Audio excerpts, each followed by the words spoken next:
오늘 이 저녁에 우리들에게 주시는 하나님의 말씀은 마태복음 16장 18절 말씀입니다. 우리 함께 봉독하시겠습니다. 또 내가 내게 이르노니 너는 베드로라.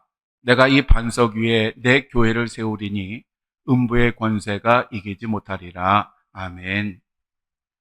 오늘은 마태복음 16장 18절 말씀을 가지고 거룩한 공예를 믿사오며 라는 제목으로 함께 말씀을 나누겠습니다. 미국 필라델피아에 가면 한인 영락교회가 있습니다. 이 한인 영락교회는 처음에는 자기 건물이 없어서 미국인들의 그 침례 교회에 그 예배당을 주일 오후에 빌려서 모여서 예배를 드렸습니다. 그런데 1985년에 이 침례 교회가 이제 문을 닫게 되면서 그 건물을 매각하기로 하고 한인 영락교회에게 그 건물을 매입하는 것이 어떻겠느냐고 제안을 했습니다. 그래서 한인영락교회가 그 건물 매입에 대해서 여러 번 회의를 거쳤지만 결국 재정적으로 감당할 수 없다고 결론을 내려서 구입하지 않기로 그렇게 결정을 하고 침례교회에 알렸습니다. 그런데 얼마 후에 그 건물 입구에 있던 침례교회 간판이 내려가고 그리고 필라델피아 한인영락교회라고 하는 교회 간판이 새로 붙었습니다. 어떻게 이런 일이 일어날 수 있었을까요? 그것은 침례교회가 1달러에 그 교회 건물을 한인영락교회에 팔았기 때문에 그렇습니다. 그것도 교회에 있는 모든 비품을 공짜로 주었고 또 고장난 파이프 오르간을 무려 24,000달러를 들여서 수리를 해주었고 또 교회의 묘지도 그냥 넘겨주었고 침례교회의 마지막 남은 재정 3,000불도 영락교회에 넘겨주었습니다. 사실 정말 말도 안 되는 이야기입니다. 어떻게 그럴 수가 있습니까? 그런데 실제로 있었던 그러한 이야기입니다. 이러한 상황에 대해서 그 침례교회의 담임 목사였던 분이 이렇게 말을 했습니다. 지금까지 영락교회 여러분들을 지켜보아 왔습니다.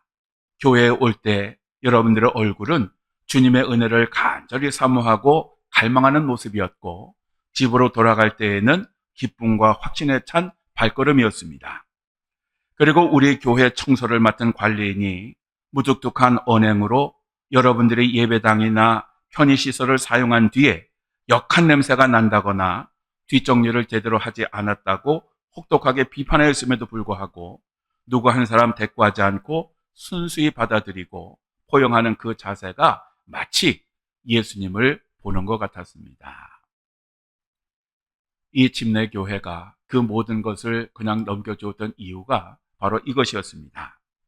바로 이것이 교회의 참된 모습입니다. 교회 건물을 통째로 넘겨준 침례교회도 그리고 침례교회가 자발적으로 그렇게 하도록 삶을 통해서 감동을 주었던 한인 영락교회도 하나님께서 기뻐하시는 참된 교회였습니다. 오늘 이 저녁에는 이 교회에 대해서 함께 말씀을 나누려고 합니다. 19세기 후반 일본의 우찌무라 간조에 의해서 체계화하고 한국에서는 일제강점기 시대에 김교신 등을 중심으로 무교회주의가 유행하였습니다. 이 무교회주의라고 하는 것은 조직화된 교회나 성직자들의 권위를 거부하고 성경 중심의 신앙생활을 강조하는 그러한 사상입니다. 교회 제도 자체보다 개인의 신앙과 하나님과의 직접적인 관계를 중요하게 생각하였고 가정이나 소규모 모임을 중심으로 신앙생활을 하였습니다. 어떻게 보면 이 무교회주의는 기존 교회에 대한 반발에서 시작이 된 것이기도 한데 오늘날에도 이 무교회 신자들이 늘어가고 있습니다. 다만 이름이 이제는 가나안 신자로 바뀌었습니다. 즉 믿음은 있지만 문제 많은 교회는 가지 않겠다라고 하는 그런 사람들입니다.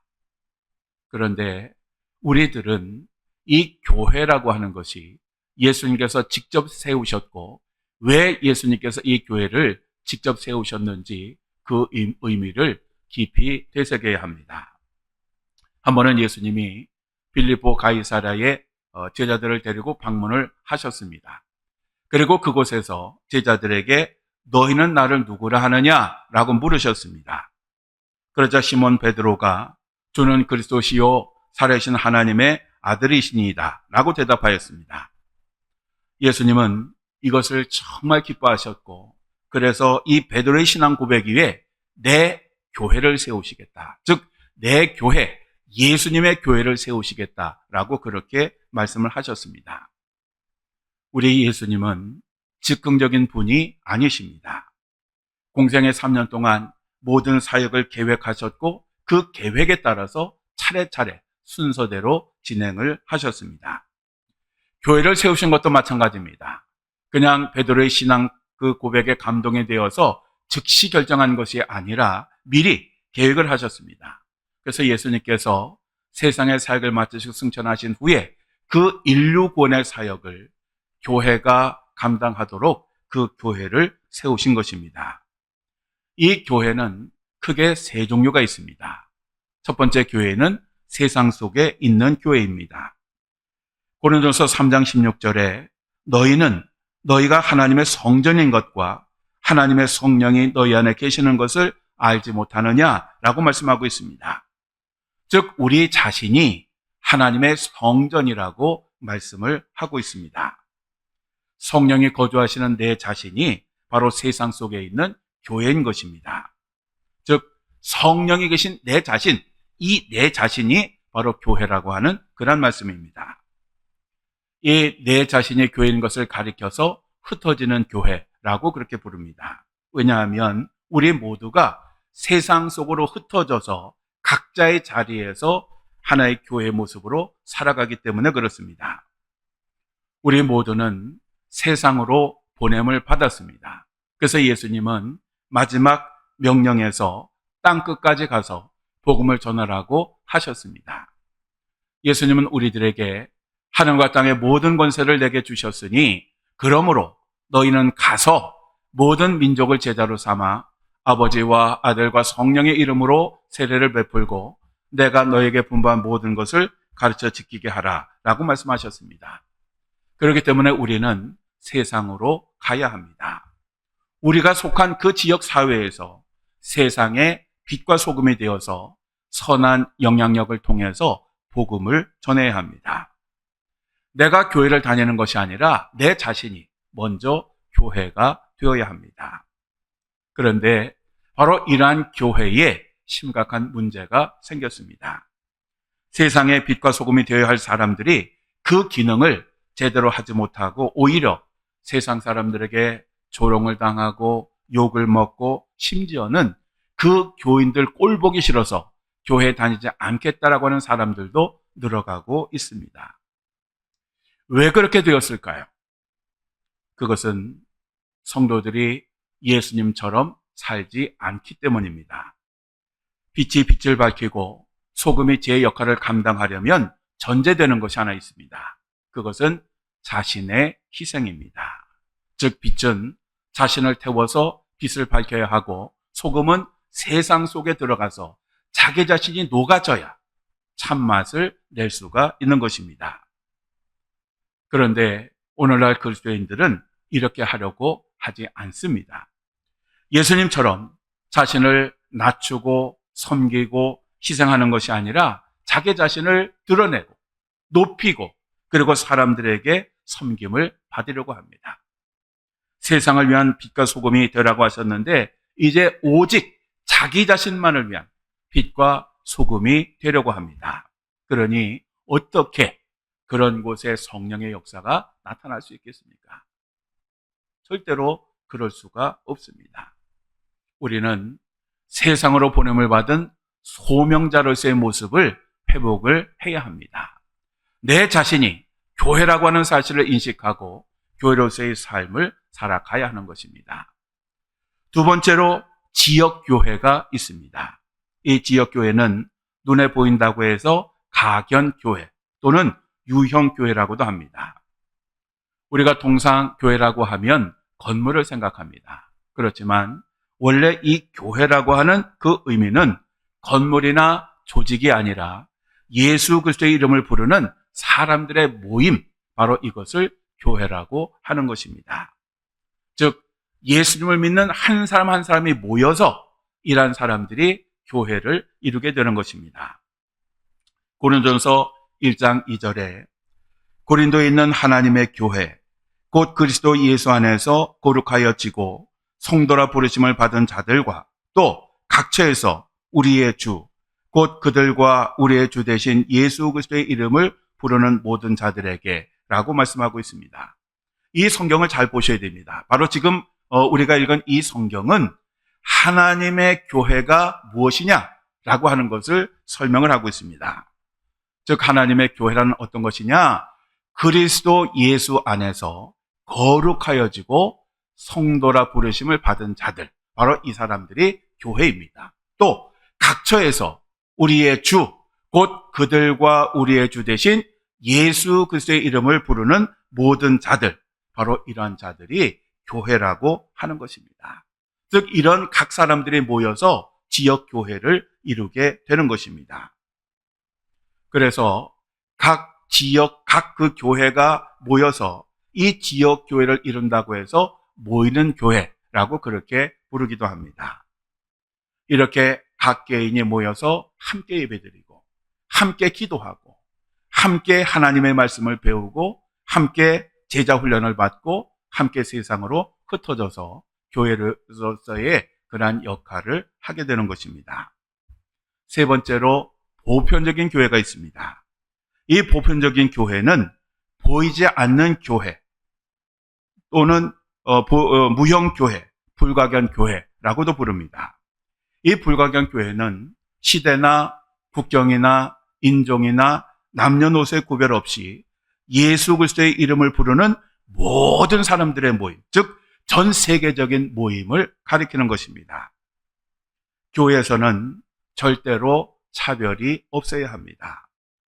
남녀노소의 차별도 없어야 하고 빈부귀천의 차이도 없어야 합니다. 누구나 다 올 수 있어야 하고 누구나 다 함께 어울릴 수 있어야 합니다. 교회에서는 여당도 야당도 또 보수도 진보도 모두가 함께 어울릴 수 있어야 됩니다. 바로 그것이 교회입니다. 예수님 안에서 부자인 아리마대 요셉과 사내들인 의원인 니고데모, 창녀, 세리, 어부, 로마군 장교인 백부장이 어울릴 수 있었던 것처럼 오늘의 교회는 모든 사람들에게 열려있는 보편적인 그러한 교회가 되어야 합니다. 왜냐하면 이유가 있습니다. 우리 모두는 하나님의 자녀이기 때문에 그렇습니다. 하나님의 자녀라고 하면 당연히 어울릴 수 있어야 되고 사랑해야 되고 하나가 되어야 합니다. 차별이 있는 교회, 구별이 있는 교회는 참된 교회가 아닙니다. 교단을 내세우거나 자기 교회만 내세우는 교회도 참된 교회가 아닙니다. 요즘 지방연합 행사가 잘 되지 않습니다. 지방연합 행사를 하면 교인들이 모이지를 않습니다. 왜냐하면 우리들의 교회라고 생각하지 않습니다. 그래서 요즘은 이 연합이라고 하는 그 말이 교회에서 점점 사라지고 있습니다. 이러한 교회는 자신들이 상상하고 생각하여 만든 하나님을 섬기는 것이고 이러한 교회는 하나님과는 상관이 없는 그러한 교회가 되는 것입니다. 우리가 사도신경을 고백하다 보면 이런 고백을 합니다.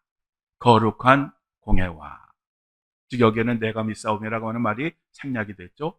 거룩한 교회를 내가 믿사오며 라고 하는 그런 말인데요.